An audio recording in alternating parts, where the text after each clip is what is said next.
presentation. So just a little brief intro to Marichen. For those of you that don't know her, she's an accredited master coach and an accredited coach with the Consciousness Coaching Academy, and a specialist in leadership development and corporate wellness solutions. And she's also an author, trainer, facilitator, and management consultant. And we're all really looking forward to it. So without further ado, I'm going to hand you over to Marichen. Ladies, a very, very warm welcome to all of you. So my invitation to everybody now is I'm going to teach you a tool that you can use, but please don't use it when you're driving. And it really is around presencing. And it's something that I'm using more and more, even with the corporate work that I do. So my invitation is to sit comfortably in your chair. I'm going to ask you to close your eyes and make sure that your back is away from, if your back is sitting up nice and straight so that you're engaging your core, place your hands relaxedly on your knees. And I'm going to ask you to close your eyes. And just take a lovely deep breath in. And as you exhale, just sigh out any tension that you might feel. For the next few moments, we're simply going to allow ourselves to relax and to relax completely. Feel your feet in touch with the floor. Become aware of your hands resting on your knees. And now take your awareness to your whole body where you are sitting. Let's focus our attention for a moment on our neck and shoulders. And take a deep breath in. And as you exhale, consciously relax your neck and shoulders. And just sigh the breath out. And now take your awareness to your chest area. And focusing on the chest area, take a lovely deep breath in. And as you exhale, gently sigh it out, relaxing the chest area. Next, take your awareness to your belly, the whole abdominal area. And with the next inhalation, expand the belly if you can. And as you exhale, relax and let go. Now with your hands resting on your knees, do a check of your whole body and just become aware if there's still any areas in your body holding tension or distress. And take a beautiful deep breath in. And as you exhale, relax and let go. Now sitting quietly for a moment, I want you to visualize your favorite flower. And imagine that you are sitting in the center of a field filled with your favorite flowers. Imagine their color, the texture of the petals, and if you can, even imagine the fragrance. And just sit in the center of that field of your favorite flowers. Bask in the glory of the sunshine, and just allow your body to be filled with a beautiful sense of joy and well-being. Allowing this sense of well-being to spread throughout your whole body, from the crown of your head to the tips of your fingers and toes.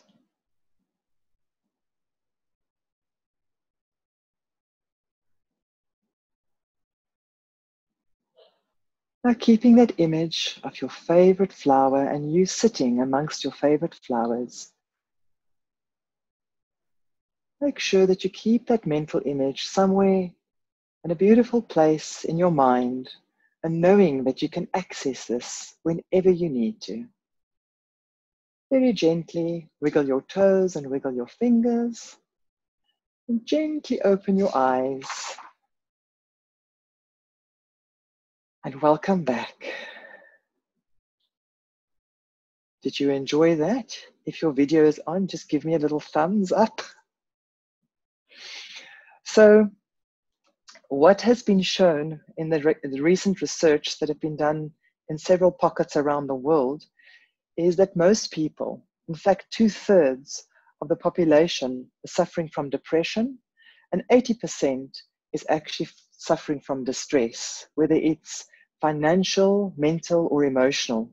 So using those relaxation techniques assists us in looking after our well-being and just allows us to connect into the here and the now. So as I said, I don't suggest that you use it when you're driving, but it's a lovely practice that you can use during the day. If you liked that experience and you want more of it, at the end of today, I will share my link to my website, and I have shared as a gift to everybody on the call today. You can download a track for yourself for free. So when I was asked by the team to speak to you today, I wrote a poem, and I'd like to dedicate this poem to each and everyone on the call today. So I would like you to just close your eyes and relax and listen to the poem. This is from me to you. For the love and daisies, be your own darling, a dawn of another day, the sun casting its golden ray. COVID is hopefully not here to stay. My heart has bled for all the untold pain, for disaster, death, and destruction has cast an ugly worldwide stain. Each and every one of us has been affected, resulting in our lives being magnified and overly reflected. Where do we go from here? How will we overcome our fear? When will we find the cure? These questions and many more tumbled in my mind and shook me to my core. In this valley of self-imposed darkness, on this bright spring day, I came upon unexpected calmness. I heard my inner voice say, hold on to the light. Be guided by your inner sight. For people have overcome battles more rough and navigated challenges more tough. Set your heart and mind to positive possibilities to find. Reach out to a kind friend. Ensure your time is well spent. Celebrate and appreciate the small things and bask in the delight it brings. And so I lifted my face to the sun and saw the flower-filled fields beckoning me. My feet began to run and run, till finally, exhausted and exhilarated, I lay down under a tree and realized that all I can be is me. Gracefully and humbly live my life, one step at a time, being in each moment sublime. So my poem to all of you, hope you enjoyed it, and realizing that each and every one of you, as the flower that you represent, is that sublime you and unique you. So, invitation, open your eyes. We're back amidst the field of flowers. Imagine all of us, and that's what I've been doing this morning, is imagining all of us sitting in our favorite dresses. And if there's any gents on the call, in your favorite outfit, whatever that might be, and just sitting amongst a field of your favorite flowers. And we're sitting in this beautiful space that is preparing itself for spring. So if you're not in South Africa that is preparing for spring, imagine that you are. So what I'm going to share with you today, there'll be storytelling using Darling as an acronym. And each of the letters of Darling is going to represent a concept that I would like to share with you as some of the seedlings that you can use going forward into your life. So the D of Darling stands for daring and determined. And I would like to share the story of a conductor by the name of Ben Zander. Ben Zander is a conductor at the Boston Philharmonic Orchestra, and they have a program once a year that actually allows new musicians to come and expand their skills, and it's quite a prestigious course. And for new musicians, this is a wonderful opportunity, so you can imagine the tension and the anxiety that they even experience as they enter into this program. At the first class that they attend, he then invites them and says, what mark would you like to give yourselves? Seeing that all of us have studied, you know you would love to give yourself an A, so of course, logically the students say they would like an A. So the first assignment that he gives them he sends them away and he asks them to prepare a detailed schedule of what it is that they need to do to achieve that A. And as you can imagine, they then have to go and reflect on what it would mean on a month-to-month, week-by-week, day-by-day basis to actually achieve that A. So the students all received an A at that course. They were given a positive nod. So the reason why I'm starting with daring and determined and the story of absolute commitment is that each and every one of us should have a very clear goal of what it is that we want to achieve, what it is that we want to commit to. Because when we commit, and we don't only commit mentally, but very much also emotionally, and our whole being aligns to what we commit to, and we commit in an unwavering fashion, we are able to go and achieve what we need to do. So my invitation to everyone on the call is to commit to what the goals are that you would like to achieve, no matter how big or how small. The A stands for authenticity, being active and accountable. As human beings, we owe it to ourselves to be authentic and to be authentically ourselves. So here is a story. Imagine I give each and every one of you a bag of mango pips. And I say to you, you're in luck. I'm sending a private plane, and the private plane is going to collect all of you, and it's going to fly you over to Antarctica. When you get to Antarctica, I would like you to plant those mango pips. And when they start growing, even if they just start lifting their little heads, the seedlings, is to give me a call and I'll come and fetch you. So off you go to Antarctica. I don't know how many of you have been to Antarctica. It's a very cold, dry place. So needless to say, I don't receive the call. I get worried.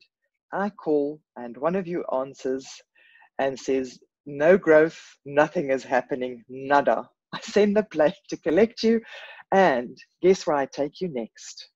I drop you in Bora Bora, beautiful, glorious island. As you can see the turquoise water, you rush forward, you take the mango pips, you chuck them over your shoulder, you dash to the bar, you order your favorite drink, you stick your toes in the glorious, soft, golden sand, and you forget about everything.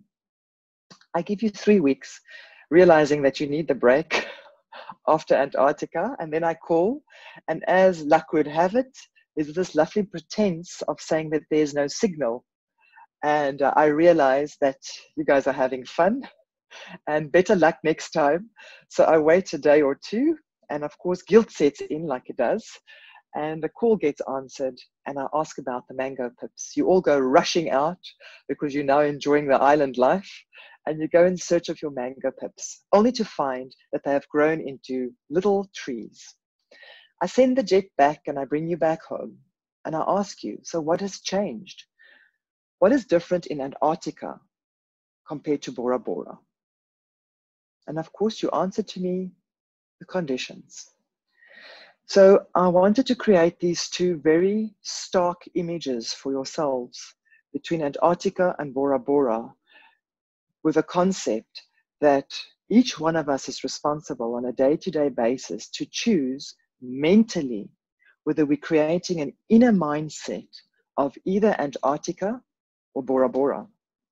We are responsible, and to the A in Darling, we are accountable to ourselves in terms of what is the environment that we create.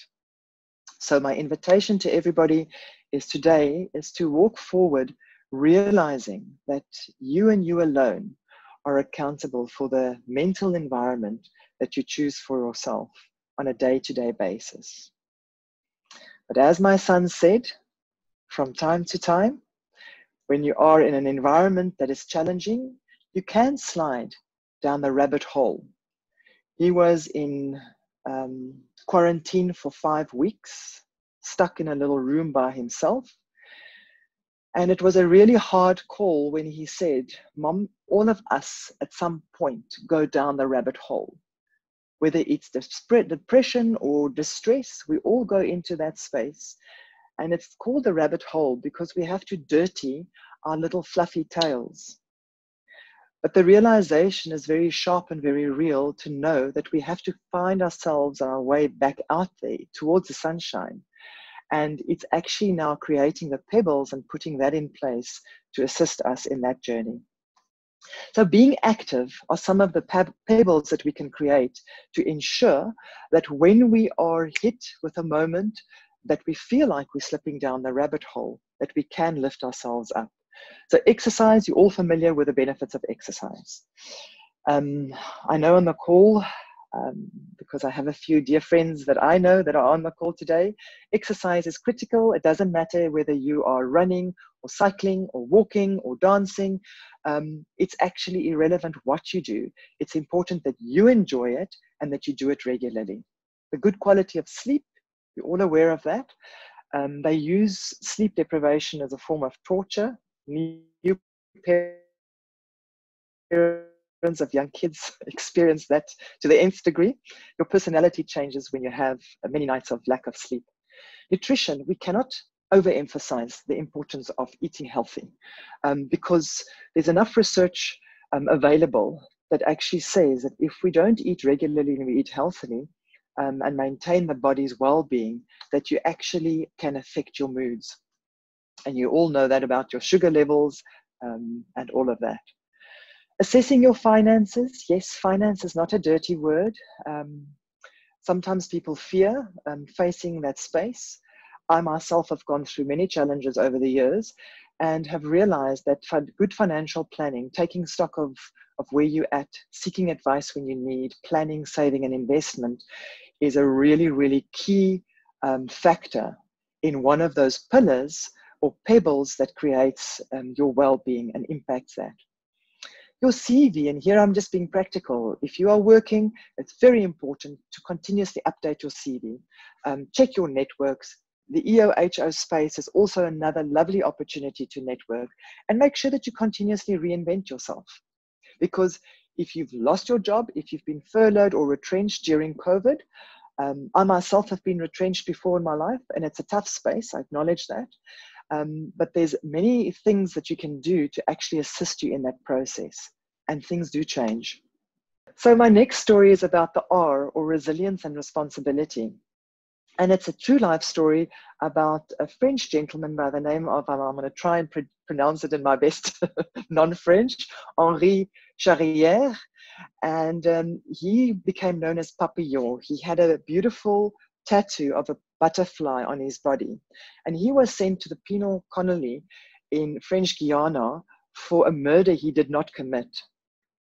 From the moment that he arrived, and he was 24 years old when he was sent there, from the moment that he arrived, he planned his escape. So literally 42 days after arriving there, he actually had his first attempted break. And the first time he was lucky, he traveled 1,000 miles on the open ocean, and that was a fairly successful escape. Unfortunately, along the way, he was caught again. And over his life, or the life when he was captured, he tried to and attempted to escape several times. He's the one and only person that managed to successfully escape finally from Devil's Island. And do yourself a favor, you can Google Devil's Island and see what it looked like. It now is obviously it's not in a good state because all of this happened in the late 1940s, so it predates us on the call. But as I said, in 13 years, this man actually escaped 9 times. And his last escape was the simplest one in the sense that he literally made a raft of coconuts. He used coconuts to create the raft. And on a shark-infested sea, because Devil's Island was used where they would take the prisoners that passed away, and they would actually drop the bodies in a space in the sea. And that space in the sea became completely shark infested because the sharks would hear the bell that announced that they were doing the funeral and passing the bodies in, and the sharks would then come into the space. So he escaped with an inmate of his who unfortunately passed away because he got so excited when they escaped successfully that he actually stepped in the quicksand. and they were warned not to get off their rafts until they actually were out of the quicksand areas in the mango groves, so that they could actually escape. But he escaped successfully, and he lived into his 60s. They made a movie about Papillon, and it was released, and very, very interesting book. One of my clients actually suggested that I read this book during the COVID period. And the reason why I'm telling you this story is not to show you his cell or the fact that he was in solitary confinement for 2 years in a dark space with no human contact, is to remind us that, and this is something that I noticed, is that during COVID, many of us have created our own prison cells, whether those prison cells were mental, emotional, or physical. And the fact that it's very, very important to be conscious of the prison cells that we create for ourselves. They set unrealistic boundaries on ourselves, and they close us up from a number of things. So this is really the invitation to be conscious of that. And I wanted to use the story of Papillon to demonstrate that. And we're going to move into the space of L, being the loving leader of self and others. So with the work that I do, we very specifically focus on how do we build self-esteem. And I had a wonderful session with one of the teams that I'm currently working with this week. And we deeply explored self-esteem and realizing that as human beings, so much of our lives actually move from our core. And our core is about our self-esteem. And our self-esteem is really our subjective evaluation of ourselves. And this develops from the time that we are very, very little. And how we experience the world, and the world gives us feedback about ourselves. And then we interpret that feedback, and each of one of us will interpret it differently. Some of us would be more robust, some of us are more sensitive. And those messages that we interpret then becomes the voices in our head, and it becomes the conversation that we then have about ourselves. And if our self-esteem, and most of us battle with this, if we really sit back and connect with that, because my challenge to the team was the following. I said to them, if you can go and stand in a mirror and do the following exercise, and stand there naked and look at yourself and say, I love myself, and mean it, and feel it in every fiber of your being. That's the first step. And we all know that's not an easy one. And continue looking at that mirror until your physical body disappears and you actually simply only see your soul. And at that moment, that opportunity to connect with yourself, and when you move into that space of compassion towards yourself, it will actually open some doors in how you even deal with other people. But that the hardest work is often when we need to work on ourselves. So, and obviously, along with the self-esteem, it's the ego conversation.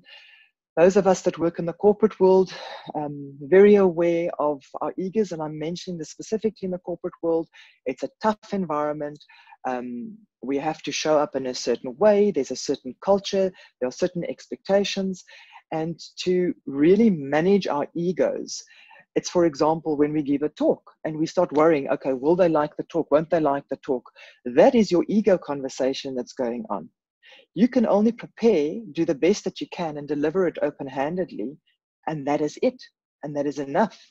So it's actually moving yourself into that space that you have your ego under observation, which is a very powerful exercise and something that will keep, and I know that keeps me incredibly humble, because I know I go into I've got a type A personality. If I've got to put an umbrella over myself, I don't like doing that, but be it as it may. So it's the perfectionist in me. And of course, the ego then says, will it be good enough? Is this right? Whatever. And the moment that I observe that, I start to relax. So it's just an invitation to everybody. How can we build our self-esteem? Be good to yourself. Remember you are human. Celebrate your successes. I find we are so critical, we can become so super self-critical, is that it's important from time to time to pause, celebrate your successes and those of your loved ones around you. Learn from your mistakes, but don't let them hold you back. Surround yourself with positive friends and do something that you love doing and give back. So this is a beautiful pyramid of needs that was developed by a lady, I can't claim authorship of this, I wish I could, by the name of Susan David. And she developed this during the COVID period. And it just really resonated with me really beautifully. If you look at that pyramid, you'll see that at the bottom, it speaks to gentle acceptance. So none of us know how long COVID will last or what will come after COVID. So it's that gentle acceptance of accepting things as it is, for what it is. And then to have compassion for yourself, to meet yourself where you're at. As I mentioned earlier, in terms of the rabbit hole, if you find yourself in the rabbit hole, acknowledge that you are in the rabbit hole and be gentle with yourself in terms of lifting yourself out of the rabbit hole by making use of a routine. And the routine are the pebbles that you will familiarize yourself with. So those are things that actually work for you. If exercise works for you, do that. If a walk in the garden works for you, do that. If a bit of dancing, if listening to music, if going for a drive in your car, if phoning a friend, have a little list that you know are the things that actually uplift you. Connection, social distancing does not mean emotional distancing. Even in South Africa, where we're going into lockdown level 2, a lot of the companies have asked people to actually still remain working from home. So it's a very slow process, and people have actually, as I mentioned earlier, they've drawn a much narrower band around themselves, hence the prison example, where they've actually become a little bit imprisoned and not necessarily that comfortable in moving out. Having the courage, stay open to your emotions, and also your own expectations of yourself and others. The reset, when this is over, and it will be, but we don't know what's coming next, when parts of normal no longer seem useful to you. So when you're busy resetting, there might be quite a few changes that you put into your life going forward, and it could affect and impact you on many levels. And then the wisdom, life's beauty is inseparable from its fragility. And that's why I use the symbol of each one of us being a flower, because a flower is strong, it's beautiful, and yet it is so fragile in its purity. And that is really each one of us. So it brings us to the I in darling, inspiring, intelligent, and impactful. Look for examples of people who inspire you. What qualities do they imbue? What do you value? And what would you like to be remembered for? I have a friend, when she was 40 years old, she was in an unfortunate car accident and she became paralyzed from the neck down. This lady went on to achieve her doctorate. She's a professor today. She works every single day.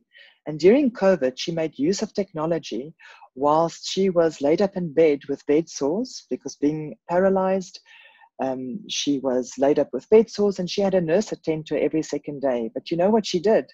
She carried on working, and she used Zoom and Teams, and none of her colleagues were aware of what she was going through. So she is and remains a huge hero in my life. Reach out, choose a way in which you can give back. If there's one thing that I've also realized is that often we get so self-involved and we stop looking beyond ourselves. And it's so useful, it's inspiring. If you can get involved in a project like Melissa Kubeshny and Charmaine with EOHO, I was involved with a community project for the last 6 years where we worked in the community and uplifted school principals of under-resourced schools. And they were difficult days, as you can imagine, working in the community. But on the whole, it was the most powerful and special experience. And the gifts that you get back when you give is just unbelievable. And if you wonder, what is it that you can do? Really, my invitation to you is don't overthink it. It can be a phone call to a friend, somebody that's going through a rough time, just giving them that little bit of a gift of time, or an unexpected dropping off of some food at somebody's house if you know they're battling. Any little small thing can make a huge difference. And then naughty but nice. Never been kissed in the same place twice. So everybody on the call, We must always, always, always keep our sense of humor intact. I couldn't resist this adorable baby photo. It could be that I'm broody currently. I look at my friends having puppies and friends of mine having babies. So yes, so there's a lovely story I want to share with you. An older man goes to his doctor for a checkup. After completing his examination, the doctor says, "You are in very good shape for a man your age. What are you about, 65 years old?" "Did I say I was 65 years old?" said the man. "I'm 75 years old." "I'm impressed," said the doctor. "You obviously have good genes. So tell me, how old was your father when he died?" "Did I say my father was dead?" said the man. "My father is 96 years old and in perfect health." "All right then," asked the doctor. "How old was your grandfather when he died?" "Did I say my grandfather was dead?" said the man. "My grandfather is 117 and he just got married." "That's amazing," said the doctor, "that your grandfather would live to 117 and want to get married." "Did I say he wanted to get married?" So I had to share that with you. I'm very fortunate to have my mother on the call today. And today officially is her very, very first experience of a Zoom call. So Mom, you've got many more years to go. So growth, God and gift for the G in darling. I love animals, as I said, and you can see the cat stretching himself out. So we grow when we stretch ourselves 20% outside of our comfort zone. The truth is, we have been pushed way beyond that during COVID. But I want to share with you that when we are faced with challenges and change, and I'm going to share the U curve of change with you now. So that's the U curve of change, and I'm going to reveal it in bits to you. So before COVID started, so let's say January. In January, all of us were in our normal lives, doing what we do and going through the normal struggles and even sometimes complaining a bit and all of that. But we felt competent, confident, and in control. Then COVID hit. And with the challenge of COVID, we felt that we dropped over the edge. And people experience being faced with big changes differently. Some people experienced it as chaotic. It's the unknown. Some people became angry. Some people became passive. Some people went into blaming. Some people just lost confidence. So we call this the liquid or the glacial phase. And the moment that new insights start developing to say, okay, so we shouldn't expect the levels to just lift because clearly they will stay. So we need to start adjusting. The moment that we started going into that space, people were starting to go and move up out of the U curve. But the truth with the U curve is you might find yourself going upwards on the U curve and then you get a setback because you can become disappointed and you can slide right back down into this phase of feeling frustrated. So you try something, it fails, you can slide back down. You try something else, you can actually try and build up again. Something happens, you fail again. But I want you to remind you of Henri Charrière, who tried 11 times to escape from that prison and to actually build your hope so that you can actually keep lifting yourself up and keep developing new ways of doing things until you come out clear on that flywheel. Now, it's not only COVID that can cause and be a big change and a challenge in your life. Big changes can be anything from the loss of a loved one, a change in a relationship, be it entering into a new one or exiting a relationship, moving country, moving home, starting a new job, loss of job, having a baby, going through illness. All of those events on its own could take you straight into this U curve. So I hope that this will be beneficial for you going forward if you keep that image in mind. And then the importance, the G in terms of the 3 Gs, the importance of spirituality. So whatever spirituality means to you, it provides you with that inner compass to your true north, understanding your values and what you hold true, and to consciously live by them. People that have a certain measure of faith tend to handle things differently. And then finally, I want to share with you probably one of the most beautiful elements in the whole Darling acronym is the gift of relationships. So Daniel Kim did some research and he came up with a theory of success.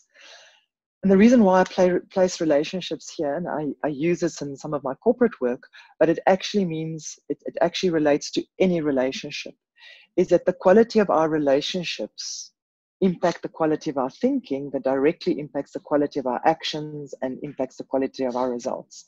So when we build positive, supportive relationships, it takes us into such a beautiful space for us to operate in our world. And wonderful studies were done with people that are 100 years and over. And the gentleman that did these studies actually traveled to pockets. He identified pockets around the world where these centenaries were living. And he had a blue pen and he marked these areas on his world map in a blue pen. So they became known as the blue zones. So if you ever hear anything about the blue zones, that's where that comes from. The guy had a blue pen. Anyway, so he marked these areas in a world map, and he went and interviewed people to actually study longevity. And what he found is that with these pockets in some of the countries, there's a place in California, there's a place in London. Can you believe it? In the Metropolitan of London, there's a space inside the center of London in Chelsea that have a large proclivity for centenaries. Then there's a place in the Greek islands, Sardinia, and of course there's a lovely spot in Japan, and the Japanese became quite well known for their centenaries. And when studying the people, they asked them, so why? How do you live so long? Jeanne Calmette was in France. She's officially recorded as the oldest person in the world. So it was a woman, by the way. She turned 122 years old and she passed away in 1997. And some of them smoke, some of them drink. And the one lady actually told the interviewer, please, can you come after lunch? And he asked her, well, why did you ask me to come after lunch? And she said, well, I needed to have my sherry and then my lunch, and then I was able to see you. So he said, it's a pity she didn't invite him for the sherry and the lunch. But they live their lives to the full.